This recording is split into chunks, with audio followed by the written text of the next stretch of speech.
Hi friends. So today I did a mod on both of my Predator 3500 watt inverter generators.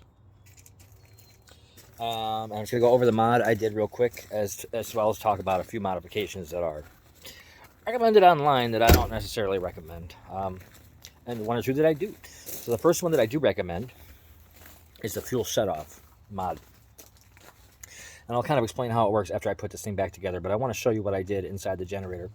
You take this plate off. It's 6 screws around the outside perimeter of the faceplate, and it's 1 screw that's in the center of this shutoff knob. Now, normally what this knob does, if you're familiar with this generator, it has a start, a run, and an off position. In start, it's in the choke position. In run, it's running, and in the off position, it kills the fuel and the spark. So what we want to do with this mod is stop it from killing the spark. All we want to do is stop the fuel from running into the carburetor. This way our carburetor is not sitting with fuel in it when we shut it off, because the engine shuts off right away. That comes up your carb. And how you do that is a little connector here on the back. And of course, originally this had 2 wires connected to it. I've cut those and spliced them here. Doesn't matter, positive, negative, doesn't matter. And put them across a toggle switch, which goes in place of that 12-volt reset switch. Now, I'm sure you could find a tiny mini toggle and find a spot on here somewhere to cram it in, but I don't really use the 12-volt. I never have, actually. So to me, it's pointless. I use this for pro audio gear, to power pro audio gear. So what this does, and also, sorry, let me backtrack. I kind of zip-tied the 12-volt reset. I put everything back together, even the cover, and I zip-tied it here just so it's not flopping around in the case. So let me put this back together, and I'll show you exactly what it does. Very simple modification, though. Very, very simple. Don't mind the camera work, folks. I'm no expert on video editing. I'm an old man now. So you get the raw, unedited version, folks. I mean, this mod is so simple. It's only 2 wires across a toggle switch, and the other end of the wires, you just let them dangle. Let's slap this back together. So again, I don't know if you can see this far in. My camera stand wants to just collapse on me.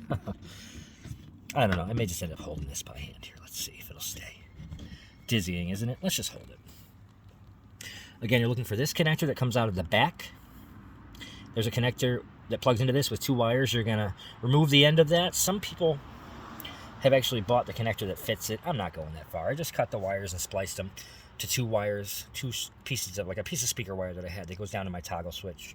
And you're removing the 12-volt reset button and just zip tying it in here. Let's put it back together real quick.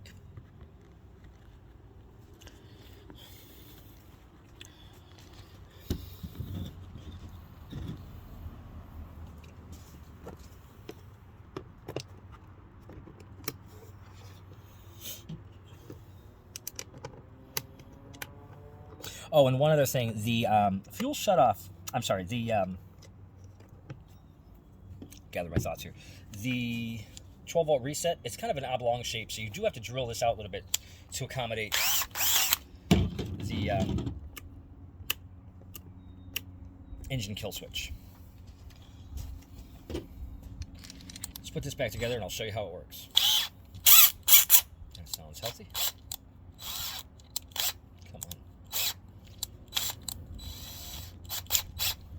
Okay. We're falling apart.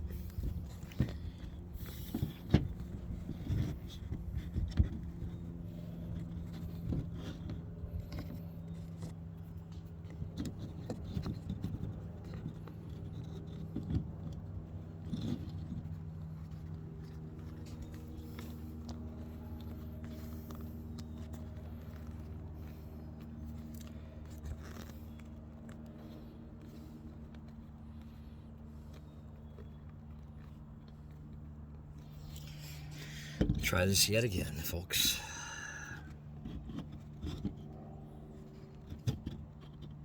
Okay, now everything's probably going to be backwards for you guys, but we're going to put this back together. Sorry if you're dizzy out there at home. And you'll understand what I did here. when I kind of point at things and explain once it's back together.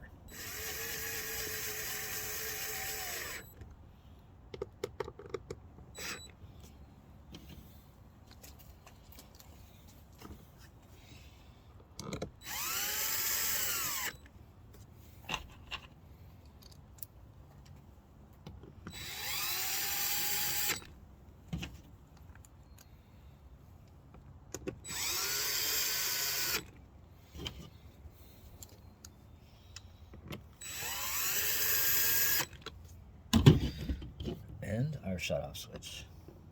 You do want to remember when you take this off to put it back, or when you take it off, make sure it's in the up position rather. That makes more sense, right? And then you're putting it back in the up position.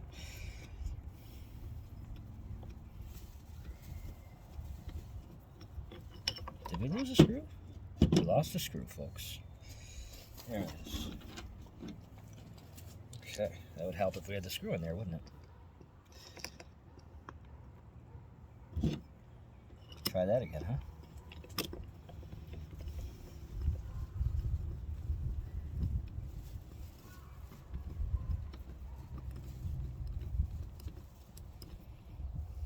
There we are. We don't want to torque that down too tight, just nice and snug. And there it is. So recap. Originally, when you turn this to the off position, it killed the spark right away, killing the engine instantly. It also shut the fuel valve off that allows fuel to flow to the carburetor. So what that did is it does not burn off the fuel that's sitting in the carb when you turn it to the off position. With our modification, and I will make labels for this tomorrow, we'll have a label here that says engine on, engine off. This now controls the spark, okay? And all this is going to do when you turn this to off is shut that fuel to the carburetor off. Turn it off, no more fuel is flowing to the carb. Don't touch this, and eventually it's going to sputter out of gas and that carb will be empty.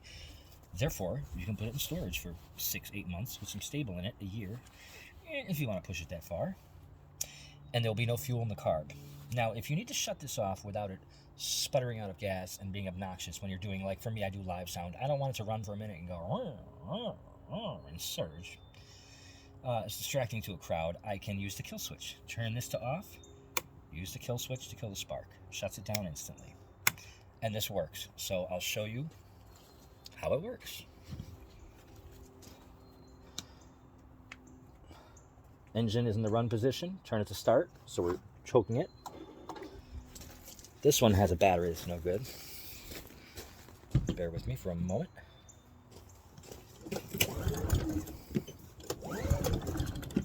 Let's turn it to run. Let's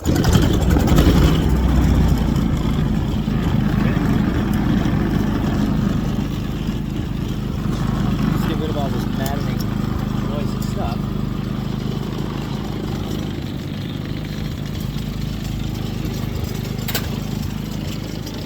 There we go.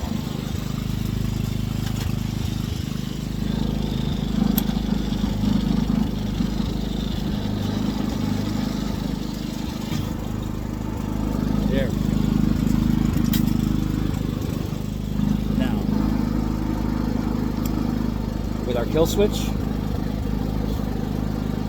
and our fuel off coming from the carburetor, let's turn fuel off coming from the carburetor. Still running. Typically, that would also kill the spark. But since this now kills the spark, this is going to putter out of gas, draining the gas out of the car. I could make you sit here for a minute while it does it. I'm not going to do that. Again, if you don't want to go through that hassle, if you're at a picnic or something and you're running this and you don't want to hear it surging for 30 seconds, kill the spark. It's a great mod. So let me go over a few things about this generator. Again, I got two. My number one issue. Hi, baby. Yeah, you shredded that ball, huh, kid? I love you. Okay, my number one issue with these parallel kit capable. Now, Harbor Freight has the smaller suitcase size 2,000 watt inverter generators. They sell a parallel kit, but it only works on those. It's 4,000 watt max. For a year and a half, they've been saying that they're going to make a parallel kit for these. They have yet to, and I don't think they're going to. But when I'm doing live sound events, I just plug some stuff into one, some stuff into the other. And most of the time I actually only use one, but I like to have a backup. But I am getting to the point. I've acquired some new equipment recently, some beefier power amps and stuff, where I am going to be pulling upwards of, could be potentially over 25 amps, you know. So I'm running about 7,000 watts now, maybe more, in the last week with the equipment I've gotten. So I probably will start running both of them. Modifications. Backtracking a little bit. So I no longer have to sit here with a fuel can every time I want to empty the carb and open the case and stick a gas can under here and wait an hour for all the gas to come out through this tiny little tube. Now, leave the engine in the run position as far as the toggle switch, and turn the gas to off, and it again runs out.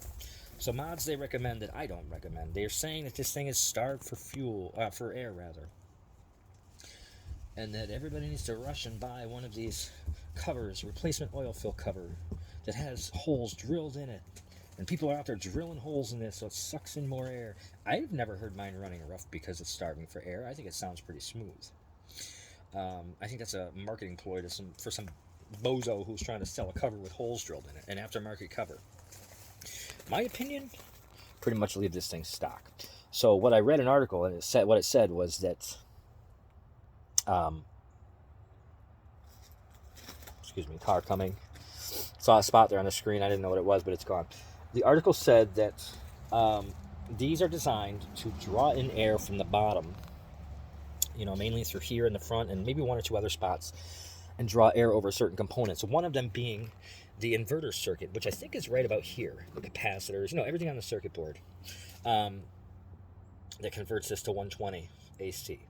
And so what you do when you put an aftermarket cover or drill holes in this cover is you're allowing it to suck more air in here, but you are lessening the cooling effect, the amount of air being drawn in over those components. And this was designed for those parts, you know, to, again, draw air in certain places to draw cool air over those parts. And I believe by doing that with that cover, you are actually shortening the life of this thing. Number 2, in California, out camping in the woods, you probably want the spark arrestor. So if you don't want to clean it every other time you use this thing, straight through exhaust. I took mine out. I saved it, but I'm not. Some people say that it's so much louder. It's not. You might hear a slight low rumble, just a little bit, but at 20 feet away, when it's in echo mode, you're not really noticing it anyway. That spark arrestor clogs it up, and in my opinion, makes it run rougher. It restricts the exhaust. What else? The parallel kit, I said that already. It's upsetting. Remote starter. Why do you want to hack up any more wiring than you have to?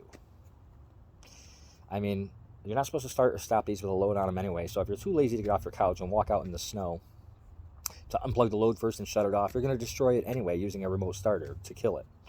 I doubt that remote starter has a relay kit that cuts power to the outlets first. Maybe it does. I don't know. I don't think so, but skip that. Are there any other mods I can think of on this thing? Tri-fuel kits. There is a kit out there that, you know, people have been scooping it up left and right, and then come to find out, a lot of the reviews, people were upset because they didn't know you have to take the cover off and literally remove this thing and put it back to factory in order to go to gasoline again. So they're thinking they can go from propane to gasoline with the turn of a knob. No, there is a kit out there that does that, but it's a lot more expensive. So I say the dual fuel kits, I might buy one someday just to have it on hand if in an SHTF scenario, so that I could have it on the shelf to install.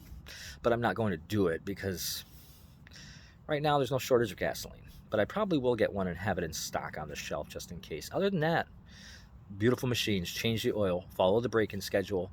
And I shouldn't say I can attest to the longevity of them, but I've used one for about 70 hours and the other one for about 20. I probably need to even that out and kind of keep them up at the same hours. They've served me well for the events that I've used them for. Super quiet at 20, 25 feet away. You can hear a whisper. I'm happy with them. So Harbor Freight has come out with a 19,000 watt inverter generator now. I was there yesterday. And they have a 4,000 watt open frame inverter generator, similar to what Honda has. It's like 63 decibels or something. So it's still a little louder than an enclosed one, but it's also cheaper. So you compromise there. For a job site in a, heavily, for a job site in a neighborhood with a lot of people, heavily populated area. Populated was the word I was looking for. You might want to get that open frame, cheaper inverter generator because it's slightly quieter than a 3600 RPM generator. But I love these for live sound, for outdoor worship, church services, church picnics. Tomorrow, I'm going to post another video with all of the equipment that I have so far plugged into these things. I want to put them through their paces, and I'll post that too. But yeah, I'm excited about this modification. I'm going to make some labels, and if anybody has any questions, you can leave them in the comments. Great machines. I think I got them for $5.49 each when they were coupons. They go for about $800. God bless, guys. Love you all. God is good.